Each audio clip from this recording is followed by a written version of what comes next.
Estamos de volta. O apresentador de TV, Marcos Mion, publicou no Instagram uma fala contra a declaração do presidente Lula, que disse que pessoas com transtornos mentais têm desequilíbrio de parafuso. Mion é pai de Romeu, de 17 anos, diagnosticado com um transtorno do espectro autista. O apresentador afirmou que a fala de Lula reforça preconceitos e deve ser considerada capacitista, ou seja, discriminatória contra pessoas com deficiência. Essa fala foi considerada capacitista, que é um crime, por especialistas e pelas pessoas da comunidade atingida. Ela foi manchete de diversas matérias e eu vou tentar explicar aqui exatamente o porquê. Tá? Primeiro, que o termo usado já há muitos anos é deficiência intelectual, não deficiência mental, como o Lula usou. A gente tem que se policiar, a gente tem que aprender, a gente tem que se adequar, certo? Segundo, que ele se refere a essas pessoas dizendo que elas têm problema de desequilíbrio de parafuso. Isso não só é muito pejorativo, como também incentiva que outras pessoas continuem usando esses termos, que eu já falei, precisam ficar de uma vez por todas no passado. E vocês não podem esquecer da enorme parcela de brasileiros que não têm acesso à informação.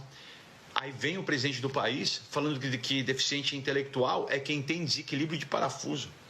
A gente aqui lutando pela aceitação, conscientização, normatização de todas as condições, noite e dia. E aí imagina essa pessoa, sem informação, olhando para o seu filho com deficiência intelectual e perdendo as esperanças dele, porque se o presidente diz que ele tem parafuso desequilibrado, para que eu vou continuar lutando?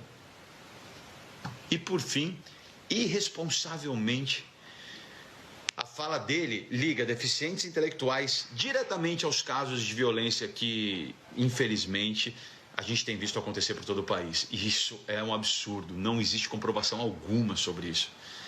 Como pai de um autista, eu me sinto atingido e imagino que também assim estão outros pais, mães responsáveis, as próprias pessoas com alguma deficiência intelectual, todo mundo se sentiu atingido. Vamos relembrar essa declaração de Lula que aconteceu na última terça-feira, durante uma reunião sobre o aumento dos ataques violentos em escolas.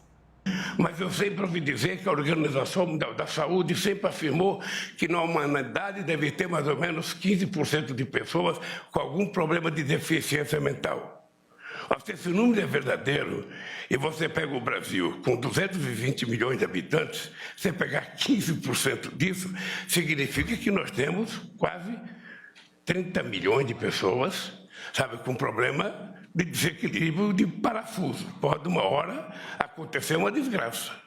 Então nós temos que tentar e pensar, sabe, e analisar a saúde mental dessas crianças dentro da escola.